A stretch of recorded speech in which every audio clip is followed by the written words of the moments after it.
Hola a todos. Estaba añadiendo a Paloma Rico. Esta semana también estabas con nosotros. Hola Paloma. Hola, hola, buenas Bueno, tardes. continuamos. Ya sabéis que hoy estaba previsto que la periodista Elia Gonzalo en un primer momento iba a tener la sesión con nosotros, pero por fuerza mayor lo hemos tenido que pasar al siguiente jueves. Así que le he pedido a Paloma, hace un poco de imprevisto, que aprovechando que la semana pasada comenzamos con la temática de la celiaquía. Bueno, hicimos una diferenciación entre celiaquía, intolerancia al gluten, porque hay otras cosas en el trigo más allá de gluten que puede producir no solo intolerancia, sino también reacciones inmunitarias. Quien quiera ver ese live, ya sabéis que se quedan colgados. Una vez que terminamos de hablar, se queda siempre colgado. Eh, vale, un momentito que me voy a colocar la cámara. Sí. Vale. A ver, ¿por qué he querido aprovechar y seguir hablando de celiaquía? Porque, a ver, estoy empeñada en darle aún más visibilidad a esta enfermedad, ya que continuamente nos vienen a decir a pacientes que han desarrollado todo tipo de trastornos por culpa de que no ha sido descartada correctamente la celiaquía. Y no me refiero ya a los pacientes que tan solo que vienen con trastornos gastrointestinales, ya que la mayoría de los celíacos no tienen síntomas digestivos. Esto es un mito porque realmente la mayoría de los celíacos no presenta apenas síntomas y los que tienen síntomas no los van a asociar precisamente a la celiaquía. Y por culpa de esto, aproximadamente un 85% de los celíacos no están diagnosticados. Bueno, por eso y porque todavía persiste la creencia en muchos médicos que una serología negativa para la celiaquía es suficiente para descartar la celiaquía, y esto ya está más que claro que no es así, porque puede que no tenga los anticuerpos del gluten en sangre y aún así puede ser celíaco. Y aquí el problema que tenemos de que se retrase tantísimo el diagnóstico es que cuando el diagnóstico llega tan tarde, ya se han podido desarrollar otro tipo de enfermedades asociadas a la celiaquía, como por ejemplo el hipotiroidismo de Hashimoto. Y para que veáis hasta qué punto se puede retrasar el diagnóstico, en España alrededor de un 20% de los celíacos no son diagnosticados hasta los 60 años. Así que se ha ido, Paloma. Un momento, se ha salido, creo que se ha salido Paloma. Voy a volver a enviarle la invitación.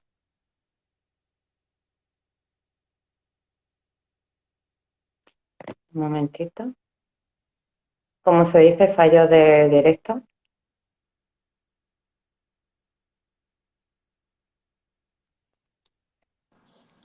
Hola, ahora Que sí que puedo has conectar. toqueteado algo, ¿no? Sí, yo te estaba escuchando, pero no te veía y estaba todo el rato ahí intentando conectar. ¿Había algún problema? Bueno, buenas Vale. tardes. No sé cómo habéis quedado porque he tenido que salir. No, estaba hablando un poco de las estadísticas, ¿vale? Del Ajá, problema de que se retrase tanto el diagnóstico. ya. Y estaba a punto de comentar que aquí, específicamente en España, alrededor de un 20% de los celíacos no son diagnosticados hasta los 60 años.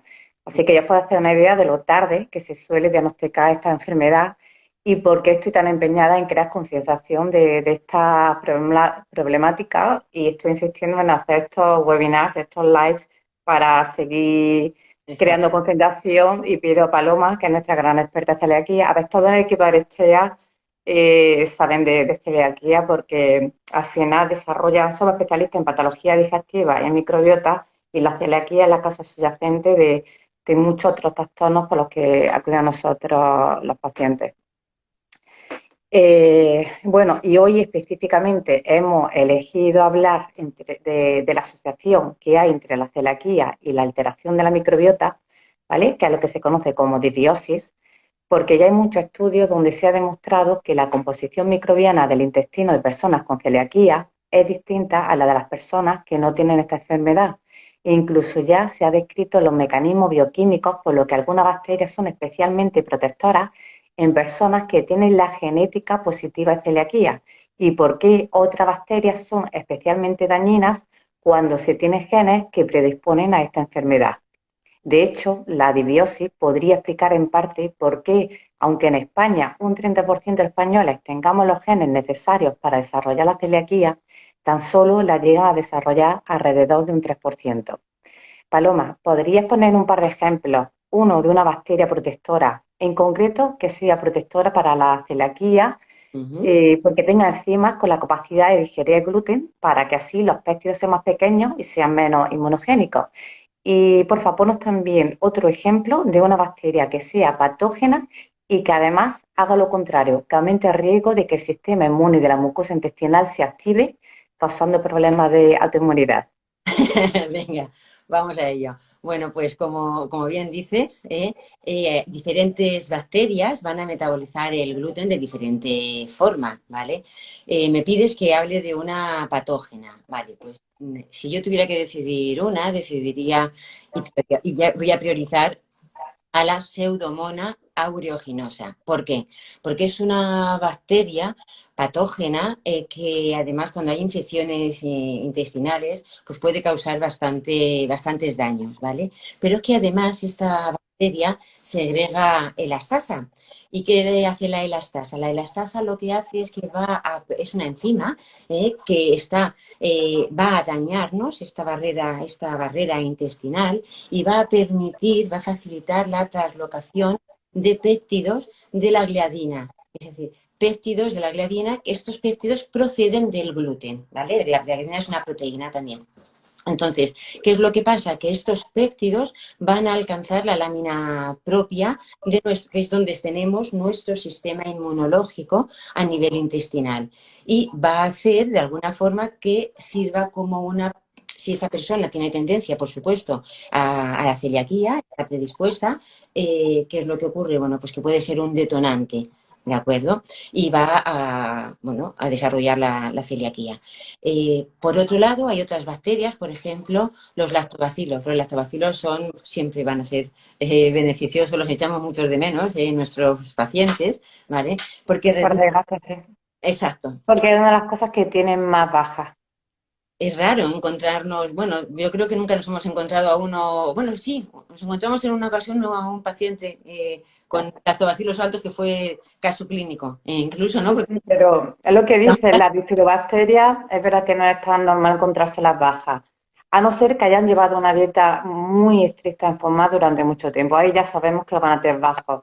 Pero los lactobacilos es lo que más nos está resaltando que encontramos especialmente bajos. bajos, exacto. Bueno, pues los lactobacilos sí que van a ayudar a reducir la inmunogenicidad, es decir, del gluten, por supuesto. ¿Qué es lo que va a hacer? Los lactobacilos producen proteasas. ¿Qué hace la proteasa? La proteasa nos va a ayudar a dividir esos péptidos, a hacerlos más pequeños, estos péptidos del gluten, para permitir que haya menos posibilidades de ser traslocados y, por tanto, disminuye el riesgo de ser el desencadenante. Además que, bueno, protege al intestino delgado, entre otras cosas. Vale. Me gusta que hayas puesto ejemplo la Pseudomonas aeruginosa porque esta es una de las que al final nos vienen muchos más pacientes con esta infección porque es tan resistente a los antibióticos farmacológicos que al final los pacientes que han tenido que abusar más de antibióticos nos vienen con sobrecrecimientos brutales de esta bacteria y estamos teniendo muy buenos resultados precisamente porque esta bacteria es resistente al antibiótico farmacológico, pero no está acostumbrada, está expuesta a antibióticos herbáceos y muchos de ellos que son simples especias que utilizamos en la cocina. Es decir, que muchas veces no tenemos ni que recurrir a suplementos para tratarla y conseguimos tenerla bastante bajo control. Pues ya sabéis, si tenéis esta bacteria, tenéis celiaquía, es una de las que sí que tenéis que tener súper a raya.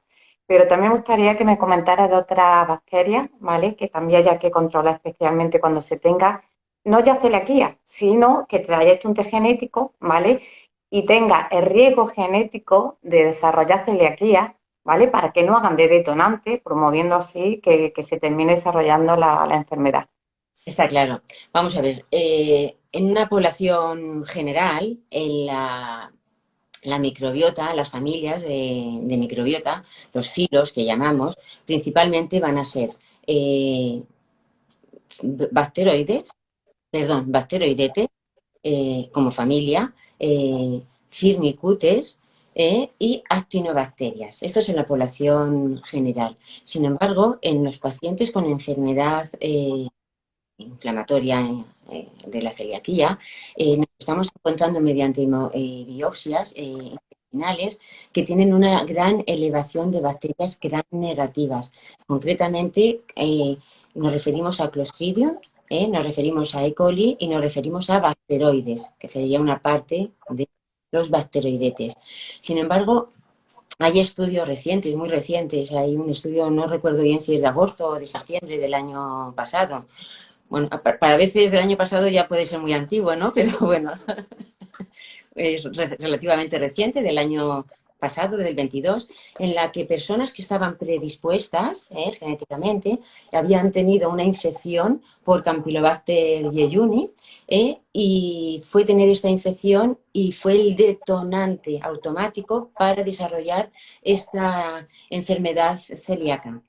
¿De acuerdo? Me encanta que estés poniendo ejemplo una bacteria porque siempre se habla de virus como los detonantes de la enfermedad celíaca. En pocos casos se habla también de bacterias.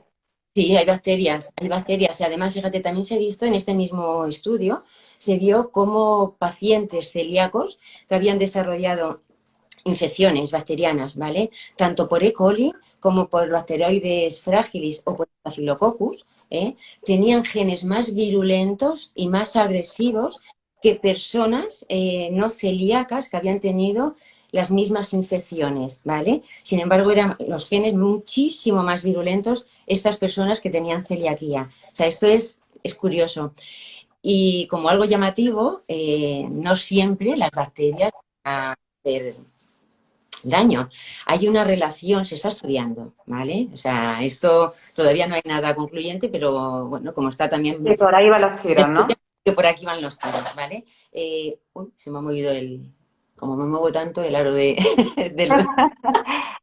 ¿vale? Pues también se ha visto que se está estudiando que el Helicobacter pylori puede tener una relación inversa con respecto a la celiaquía. De hecho, hay algunos estudios que así lo dicen, pero está en discusión porque hay otros que hablan de una relación nula, ¿vale? O sea, no tiene ninguna importancia ni como detonante ni como no, ¿vale? Entonces, bueno, lo interesante, pues que se está investigando, ¿vale? Que la Vale. microbiota no para de ser motivo de estudio y la celiaquía tampoco. De todas maneras, como estuvimos hablando el otro día en el live de Helicobacter pylori, no merece la pena que tengamos Helicobacter pylori como protector de la celiaquía. Bueno, como un factor más. Si nos lo fuera a proteger seguro, lo consideraríamos. Aún así, mantendremos un ojo a estos estudios a ver cómo progresa. Claro, lo que no podemos tener en cuenta es que es un sobrecrecimiento del Helicobacter pylori nunca va a ser positivo. El Helicobacter pylori sabemos que cuando está sobrecrecido sí que tenemos que tener cuidado, bueno, pues porque es una de las primeras causantes de cáncer o el causante, a ver, los cánceres de estómago, una de las principales causantes es el Helicobacter pylori, ¿vale? No vamos a decir. Entonces, pero el Helicobacter forma parte de nuestra microbiota. Entonces, eso sí que tenemos que tenerlo también en cuenta, ¿vale? Vale. Vamos a hablar de una de las principales alteraciones de la microbiota y que por eso puede hacer de desencadenante la celiaquía. A mí me preocupan los bebés que ya desde el primer año de vida los sobrecargan a antibióticos. ¿Cómo les puede afectar cómo puede ser un factor de riesgo a la celiaquía?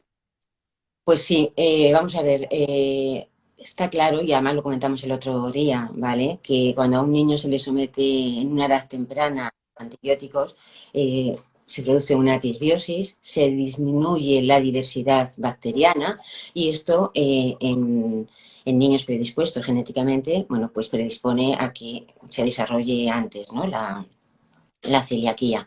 Pero de todas formas, lo que sí que se ha visto es que hay una sensibilidad especial, sobre todo la cefalosporina, este antibiótico, se ha visto que disminuye mucho el Bifidobacterium longum, algo que nosotros solemos recomendar mucho también porque está bastante deficitario y es un gran protector, ¿vale?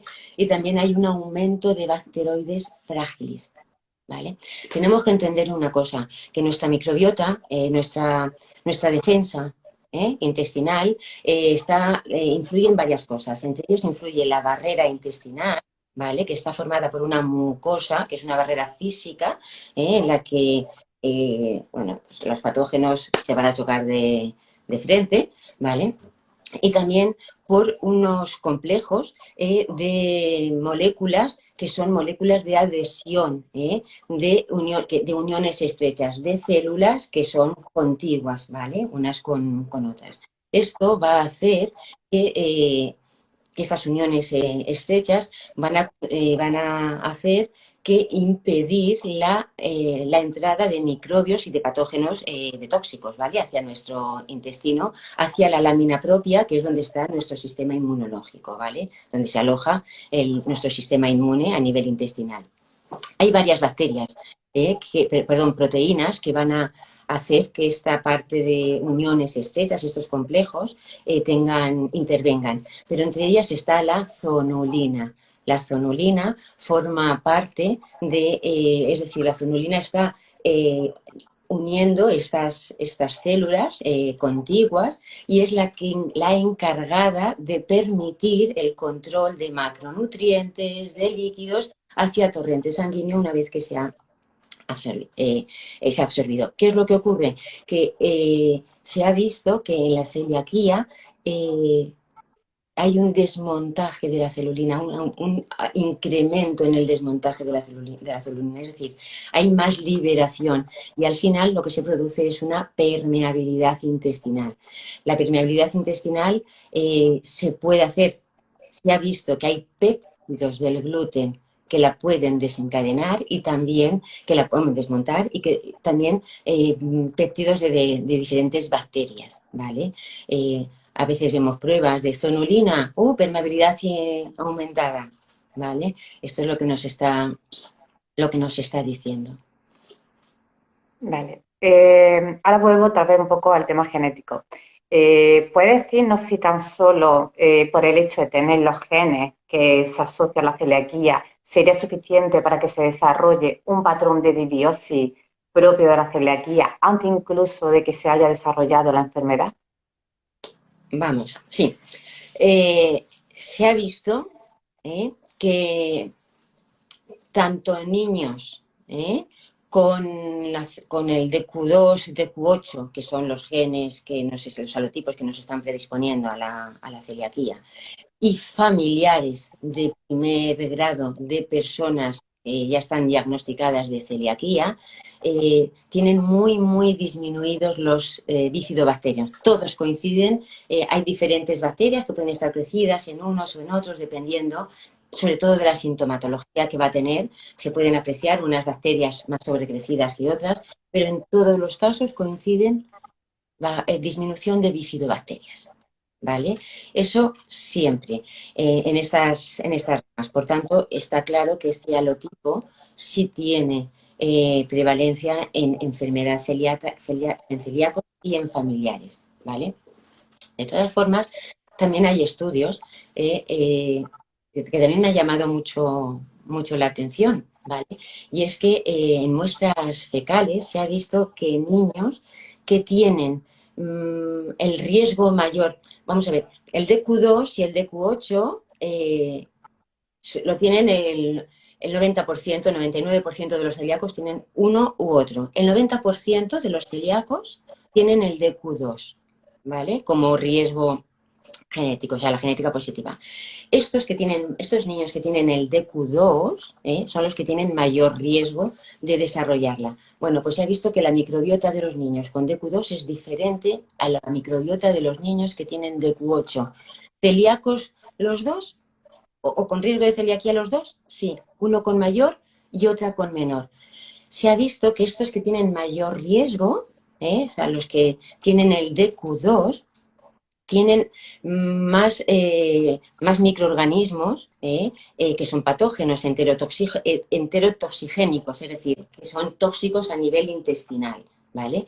Y se ha observado fundamentalmente que tienen incremento de bacteroides y proteobacterias y se ha disminuido mucho los lactobacilos y las bifidobacterias, ¿vale? Esto es llamativo, ¿vale? Porque estamos hablando de que la parte genética también va a influir, o sea, siendo celíacos los dos, el que tenga mayor o menor riesgo, o sea, dependiendo del alelo, ¿vale? Del alotipo que tenga desarrollado, va a tener más una microbiota diferente a otra. Esto es, Seguro que a muchos se le está viniendo a la cabeza y dice, quizás por eso hay del 30% que le sale la genética positiva, porque hay más probabilidad que luego desarrollen la celiaquía. la celiaquía y sobre todo si tienen DQ2, como tú has dicho, que se dice que es un gen de mayor riesgo que el otro.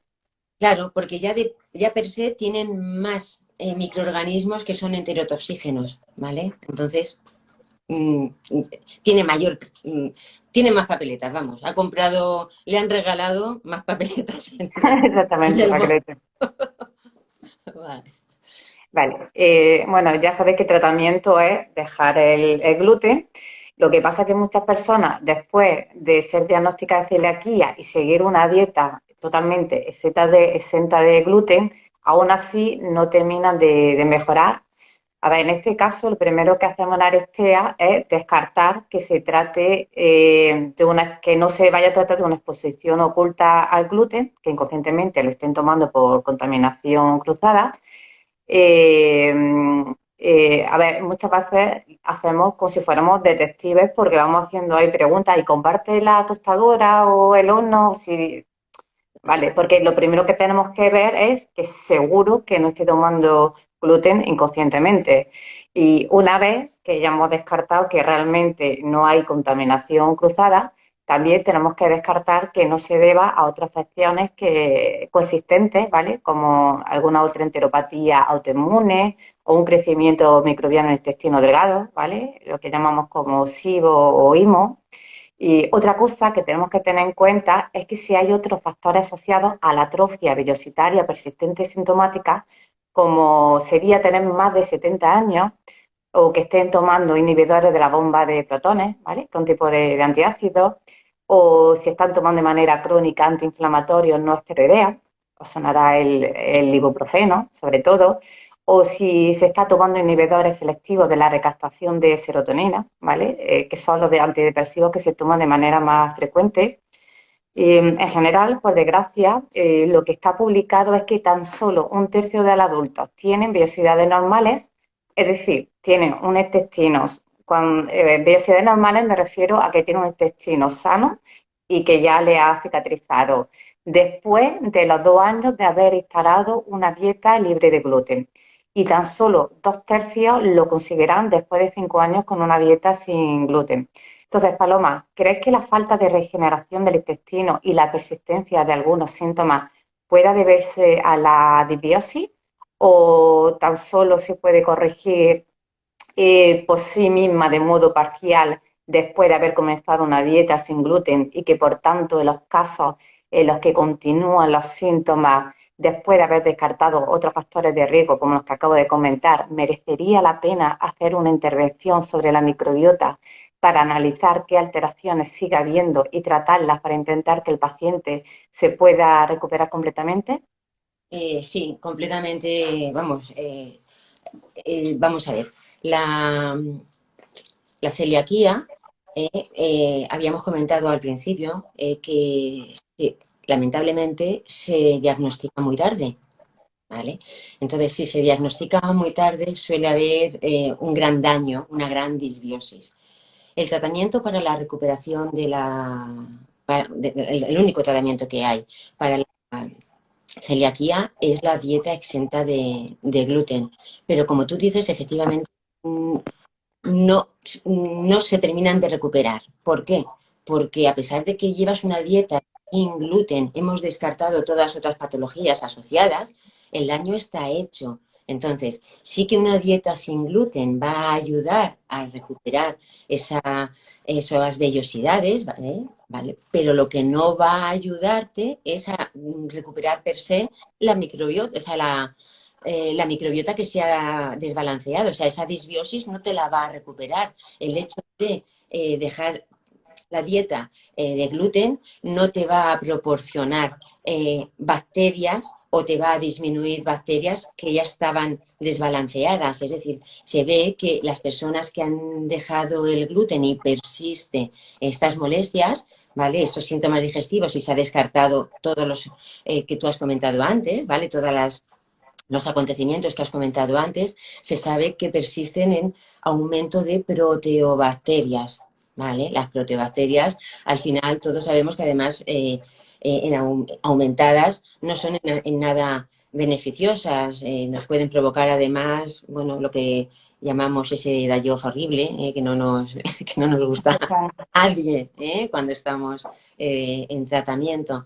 Entonces, sí, hay que hacer una recuperación de esa microbiota, de ese daño, con un tratamiento nutricional, porque solo la dieta sin gluten tampoco, porque la dieta sin gluten solo no quiere garantizarte, no te va a garantizar que luego no tengas otro montón de déficits y esos déficits nutricionales también te estén produciendo ciertas alteraciones. Exactamente, y de micronutrientes como el zinc, que es necesario Y para la regeneración, vitamina A.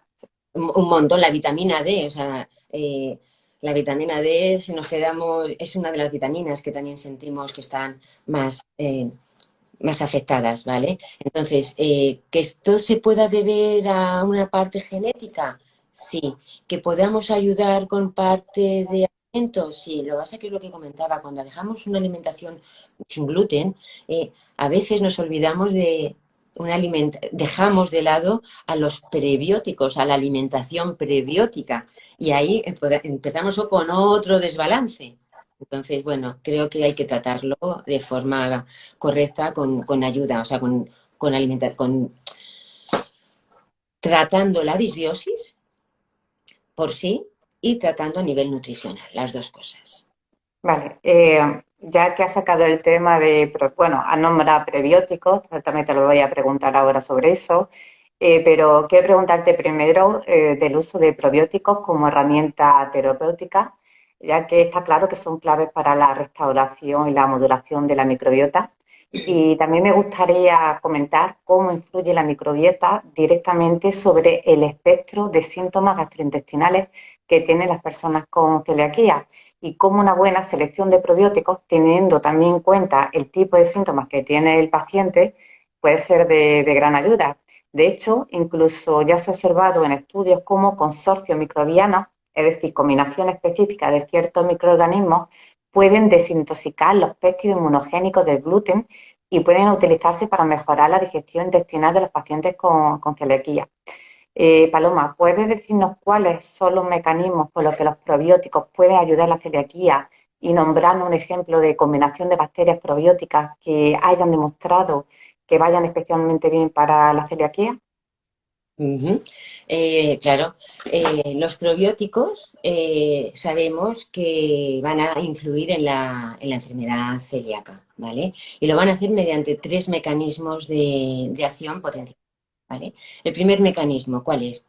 Van a ayudar a digerir proteínas, es decir, proteínas del gluten en péptidos más pequeños, no inmunológicos, eliminando o reduciendo el desencadenante de esta enfermedad celíaca. Es decir, vamos a quitar el detonante, intentar eliminar este detonante. En segundo lugar, tenemos que mantener muy eh, en buenas condiciones la barrera intestinal. Se había hablado de la barrera intestinal, de la mucosa y de estas moléculas de adhesión. Bueno, pues los probióticos también nos van a permitir mantener una barrera intestinal adecuada, impidiendo estos polipéptidos que se penetren en la lámina, o sea, que se alojen en la lámina propia. Y el tercero, y es el más importante, el papel de los probióticos es la homeostasis, es decir, el equilibrio intestinal, y va a ayudar a regular los sistemas inmunitarios. El innato, que es con el que nacemos, el del recuerdo, y el adaptativo.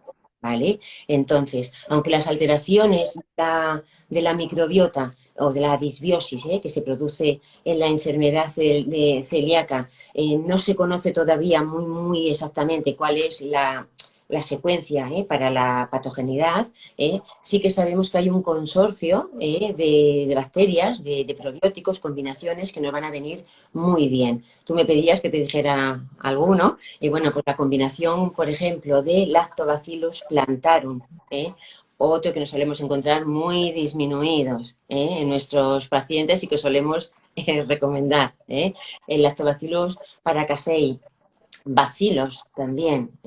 Entre ellos tenemos al bacillus subtitulis y al pumilus, que este siempre me lío, el bacillus pumilis. Entonces, bueno, sabemos que las bifidobacterias, por supuestísimo, son una buena opción porque sobre todo van a hidrolizar los péptidos de la gliadina y van a proteger a las células del intestino de estos péptidos proinflamatorios. Y muchas veces en consulta a los pacientes les digo que las bifidobacterias envuelven, van a proteger ese intestino grueso, ¿vale? Porque están haciendo, bueno, evitando que penetren muchos tóxicos, ¿vale? Yo siempre hago el ejemplo de este envuelto. Muy buena analogía. Además, ahora que has dicho bifidobacterias, voy a recordar las que he nombrado antes, las bifidobacterias longo, porque es especialmente buena la celiaquía, ya que tiene la ventaja además adicional de que va a atenuar la producción de citoquina inflamatoria, aminorando así la inflamación que produce la gliadina. Y además que conviene especialmente bien con el Saccharomyces boulardii porque va a mejorar la enteropatía al disminuir la producción de citoquinas ya incluso a nivel local. Por lo que indirectamente estos probióticos van a reducir también la permeabilidad intestinal y va a estar menos en contacto la gliadina o el gluten con nuestro sistema inmunitario. Perfecto. Ahora vamos a pasar al tema de los prebióticos, ¿vale? Que para que la gente lo sepa diferenciar, los prebióticos, ¿vale? Son los componentes del alimento que permiten crecer selectivamente a ciertas bacterias, solo a las que son protectoras, a las que son buenas. Y de esta manera, pues, nos pueden ayudar a reducir la inflamación, ¿vale? Ejemplos de prebióticos, pues la típica fibra, sobre todo la fibra fermentable, la soluble, la que está, por ejemplo, en las frutas, en las legumbres, pero también, esto no lo sabe tanta la gente piensa como prebiótico la fibra, también los polifenoles, por ejemplo, los que tienen las granadas son especialmente buenos porque hacen crecer bacterias súper buenas como la Escherichia mucinifera, entre muchas otras, ¿vale? Paloma, si alguien quisiera suplementarse con un prebiótico, ¿vale? ¿Cuál le recomendaría? Hay varios, ¿vale? Que se pueden recomendar y bastante, y buenos todos ellos, ¿vale? Por ejemplo, están los FOS, los frutos áridos, los GOS, pero fundamentalmente creo que recomendaría la inulina, especialmente porque hay estudios que se han realizado concretamente en celiaquía, ¿vale? En niños que tenían celiaquía, y les permitió aumentar las bifidobacterias que ya habíamos comentado antes, que están especialmente deficitarias, ¿vale? Los niños con celíacos, bueno, los celíacos en general. Y además, A ver, decimos niños porque es que los niños tienen que tener mucha más bifidobacterias. exacto, Entonces, decimos niños porque nos preocupa más que un niño tenga las bifidobacterias bajas. sí, porque nacen, deben colonizar rápidamente las bifidobacterias, pero bueno, luego también los adultos efectivamente también las tienen, las bifidobacterias bajas. Y en estos estudios que se ha visto con la inulina, aparte de aumentar muy bien las bifidobacterias, no se vieron efectos negativos, ¿vale? No se vieron ningún efecto adverso con ello. Ahora bien, si tenemos una persona celíaca, ¿vale? Que aparte ha desarrollado un sobrecrecimiento bacteriano, es posible que no lo pueda tomar este probiótico. ¿Por qué? Pues ni tampoco un simbiótico. Los simbióticos son otros suplementos que contienen bacterias de probióticos y de prebióticos. Probióticos, bacterias vivas, prebióticos, lo que tú has comentado, las que van a proporcionar el sustrato a estas bacterias, ¿vale? Entonces, eh, como digo, la inulina va muy bien, pero en este caso, si se ha desarrollado un IMO, un sobrecrecimiento bacteriano o un SIBO, van a fermentar mucho. Entonces, normalmente no se aconseja hasta que no se haya resuelto esta parte de sobrecrecimiento, que lo aconsejamos, bueno, una vez que se ha hecho con ayuda de una dieta baja en FODMAP, lo menos estricta posible siempre, una vez resuelto, sí añadiríamos la inulina. Esa sería la que más me gusta, vamos, como opción prioritaria. Totalmente de acuerdo. Sí, ¿no? Eh, Hay Es- otra que va muy bien, me ha venido la lactulosa, pero pasa lo mismo. La mayoría de nuestros pacientes no la van a tolerar, pero por ejemplo aumenta mucho los lactobacilos y también tiene efectos bifidogénicos, pero en la mayoría de los casos no es una opción, ¿vale? La dejamos para los casos que tengan sobrecrecimiento de bacterias con actividad ureasa, estén produciendo mucho amonio y que además tenga estreñimiento. Pues ahí sí que será de elección, pero de manera general sí, sobre todo en niños, estoy de acuerdo, la inulina sería lo mejor. Y en casos como el que ha comentado, que hay una fuerte intolerancia a la FODMAP, quizás porque haya un SIBO, a ver, en Aristea siempre tenemos en cuenta que si reducimos los sustratos que las bacterias van a necesitar para producir sustancias que son esenciales para el mantenimiento de la salud del intestino, como por ejemplo el butirato, entonces tendremos que aportarlo a cambio con otros alimentos que lo contengan en gran cantidad, aunque a pocos, pero por ejemplo el ghee es uno de los mejores y si no, pues en la mayoría de los casos tenemos que recurrir a tomar suplementos de butirato. Y si no puede tomar alimentos con fibra, también podemos recurrir a aportar otros alimentos que son, como he dicho, hay otros tipos de prebióticos o alimentos que tienen efectos prebióticos, como por ejemplo, antes he dicho unos flavonoides, ¿vale? El ácido ilúcico de la granada. Ahora voy a nombrar otros, las antocianinas, que se encuentran en gran cantidad en los arándanos y en los frutos rojos. Bueno, antes de despedirnos, porque al final siempre nos pasamos de tiempo, ¿vale? Pero antes de despedirnos, Paloma, ¿nos puede hacer una última reflexión sobre este tema? sobre el tema de los probióticos y la Pero en general, microbiota, los que tengan celiaquía o cree que va a tenerla o riesgo de desarrollarla, que tienen que tener en cuenta, sobre todo con respecto a la microbiota y, por supuesto, al final también de los probióticos, porque es una herramienta terapéutica de la que tenemos que recurrir muchas veces. O exacto. alimentos probióticos. ¿Perdona? ¿O? O alimentos probióticos, ¿vale? Que cuando digo probióticos, no siempre me refiero a la pastillita. También hay muchos alimentos probióticos. Claro, al final un poco lo que estábamos comentando, ¿no? La celiaquía no se va a solucionar por sí sola, solo retirando vamos a ver, la disbiosis producida por la celiaquía no se va a tener en cuenta, no se va a solucionar solo con la dieta baja en gluten. Los probióticos por se tampoco van a corregir la celiaquía, ¿vale? Esto también lo tenemos que tener muy en cuenta, porque a pesar de que recurramos a ellos, vamos a recurrir para balancear, ¿vale? Para balancear esa microbiota, esa disbiosis que se ha producido, porque ya hemos explicado arriba anteriormente los mecanismos de acción, de cómo van funcionando, ¿vale? Tenemos que tener en cuenta que a fecha de hoy no hay otra manera de modular la microbiota. Y como yo, ¿qué es lo que siempre aconsejo en este caso? Bueno, pues yo aconsejo que para balancear bien una microbiota, lo mejor que podemos tener es hacer un test de microbiota. ¿Por qué? Porque ya sabemos ya de antemano que van a tener muy bajas las bifidobacterias, lo sabemos. Vamos a dar por hecho que tenemos los lactobacilos bajos, ¿vale? Pero hay otros grupos que no sabemos.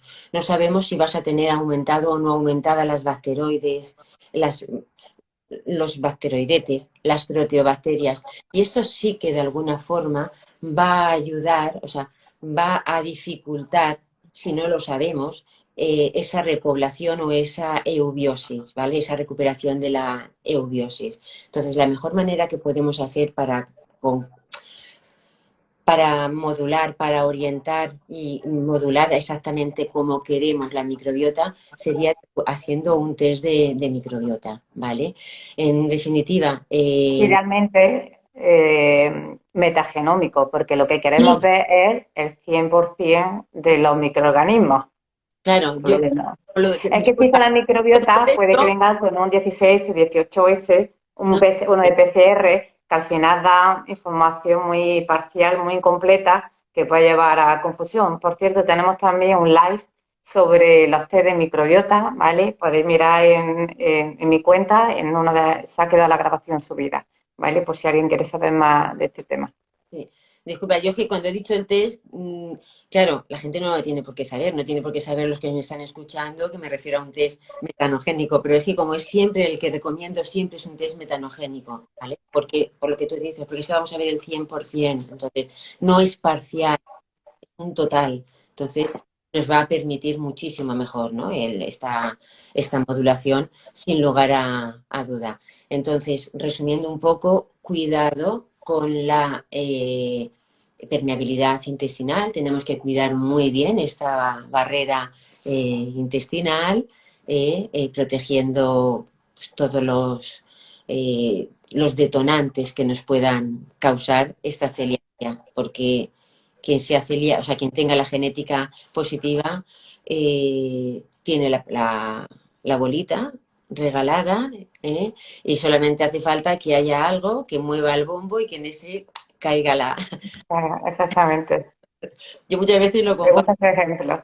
la genética la comparo muchas veces cuando alguien no, bueno, encuentro dificultad para ciertas personas explicarle, digo, bueno, esto es al final como una casa en la que tú has montado toda la red eléctrica, pero no has puesto el enchufe, ¿vale? O el enchufe está, pero nadie lo enchufa. Si no das al enchufe, luz no sale, ¿vale? Pues yo tengo la genética positiva, tengo posibilidad, ¿vale? Ahora hace falta esa conexión que es el detonante, que algo me... Algo que le dé la interruptor. Claro, que de ese interruptor y diga, ya, salió. ¿Qué puede ser? Una bacteria, un virus, antibióticos, todo lo que hemos estado comentando en estos dos lives que hemos tenido. No sé si quieres comentar algo más. No, ya si acaso hacer un breve resumen de las cosas más importantes que hemos estado hablando hoy. ¿No? Recordad que la microbiota, una función de la microbiota también es digerir el gluten, ¿vale? También va a afectar a la permeabilidad intestinal y a nuestro sistema inmunológico. Es decir, la microbiota va a afectar a todo el mecanismo que está involucrado en la patogénesis de la celiaquía.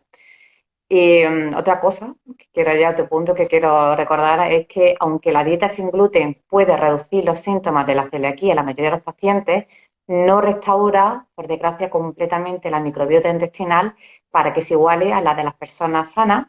Y por eso la importancia de acudir a un especialista en el tratamiento de la desbiosis para poder recuperarse así por completo, ya que, por desgracia, en muchos casos no es suficiente tan solo con dejar de tomar gluten para que puedan desaparecer todos los síntomas. A ver, mejoría va a haber, pero hay algunos síntomas como algunos diarrea o otros problemas que van a aparecer. Y mira, una cosa que no he comentado antes.